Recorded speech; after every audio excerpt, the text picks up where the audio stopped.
The Durian Heat, bringing big ideas and critical opinions in Southeast Asia. Hello, welcome to the Durian Heat, where we discuss critical issues on Southeast Asia. Today we are going to talk about human rights at the Crossroads with Arpee Santiago, Executive Director of the Ateneo Human Rights Center, the Philippines. In this segment, he will be discussing about the challenges of civil and political rights in the Philippines. Hi Arpee, so good morning to you. Hi, good morning, Grace and Gauri. Yeah, thank you so much for joining us this morning. It's my pleasure. So, Arpee, maybe a little introduction of yourself. What do you do in the Philippines, and what's your role as the director of the Ateneo Human Rights Center? Ateneo Human Rights Center is based in Ateneo de Manila University. It is one of the first university-based NGOs here in the Philippines, established right after the People Power Revolution in 1986. Its main focus is to promote access to justice for marginalized and vulnerable groups here in the Philippines. And since the Human Rights Center is based in the law school of Ateneo de Manila University, one of our key focuses is to form human rights lawyers through our internship programs. In ASEAN, we also have a desk that serves as the secretariat of the working group for an ASEAN human rights mechanism. So my other hat in the region. Hello? Hello? Can you hear us? Yes, I can hear you. Okay. Can you hear me? Yes, we were just disconnected for a while, I guess. Okay, could you continue? Okay. Yeah. Yes, my other hat in the region is that I am also the Secretary General of the Working Group for an ASEAN Human Rights Mechanism. Since Ateneo Human Rights Center serves as its secretariat, so we have been leading and lobbying with ASEAN governments on institution building on human rights in ASEAN. So we've been helpful in establishing the ASEAN Intergovernmental Commission on Human Rights and the ASEAN Commission on the Promotion and Protection of the Rights of Women and Children. All right. So then you've been dealing with all those human rights in ASEAN, but then can we just go for the Philippines first? So what's the situation like in the Philippines when it comes to human rights? And what are the areas that mainly focuses in the Philippines? Okay. Right now in the Philippines, I think first and foremost, there is no country in the world which does not have any human rights violation. In the Philippines, we still have challenges with regard to addressing a number of civil and political rights. The more serious violations of civil and political rights are still occurrences of extrajudicial killings or extralegal killings, enforced or involuntary disappearances. There are also still reported cases of torture that are happening in the Philippines. And on the broader sense, even if there are prosecutions that might happen, the slow wheels of the justice system hinders the true access to justice of many of the victims of the human rights violations. And also there are like issues regarding human rights such as the freedom of expression in the media and the religious intolerance, and also the weaknesses in the law and the democracy. Could you elaborate on that? With regard to the freedom of information, our Constitution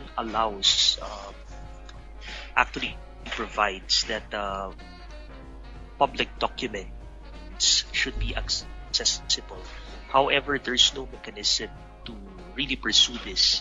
So what is pending right now in our Congress is the Freedom of Information Bill in order to give teeth for the citizens to access information that should, in essence, be publicly available to them.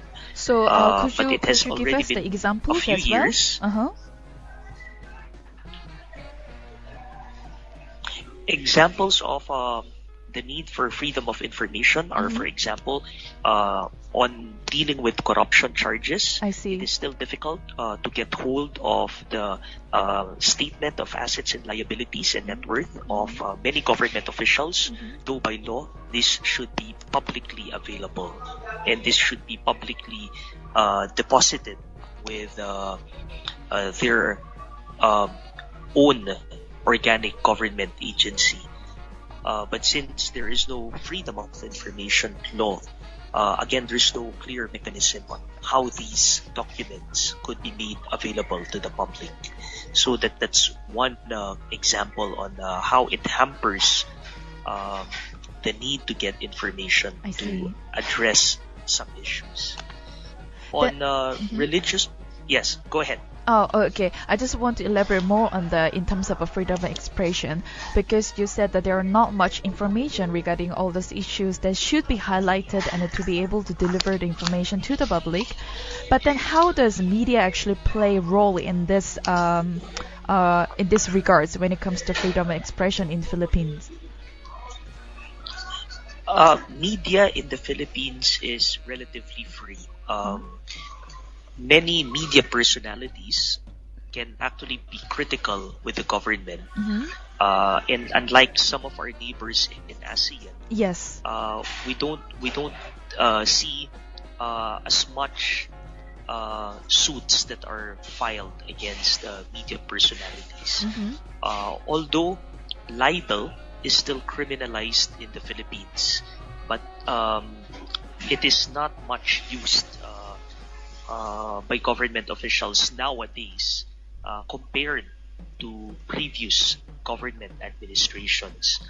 But still, the criminalization of libel is still a step back on freedom of expression.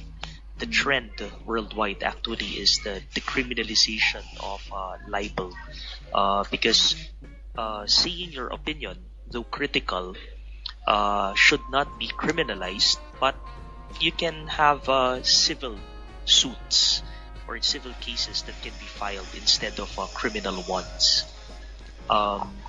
And another clear setback is that 2 years ago, our Congress passed a law penalizing cyber libel as part of the Cybercrime Act of the Philippines. So even statements now that are posted even on social media is in danger of being seen as libelous because of this Cybercrime Prevention Act of the Philippines. So there are actually laws regarding this libel, is it? That's correct. The general law on libel is in our revised penal code, while the newer one, which deals with cyber libel, is in the Cyber Prevention Act of the Philippines. And I want to go back to what you said earlier about religious tolerance. Where do you think Philippines stand in terms of religious tolerance?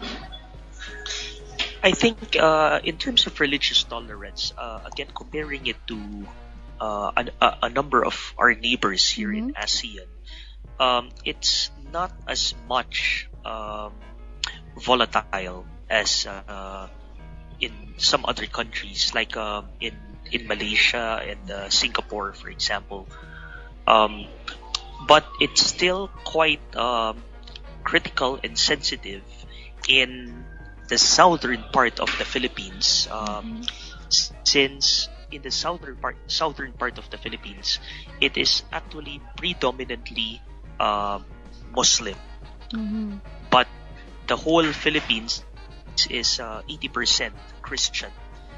So religious tolerance in that area is quite volatile in the southern part,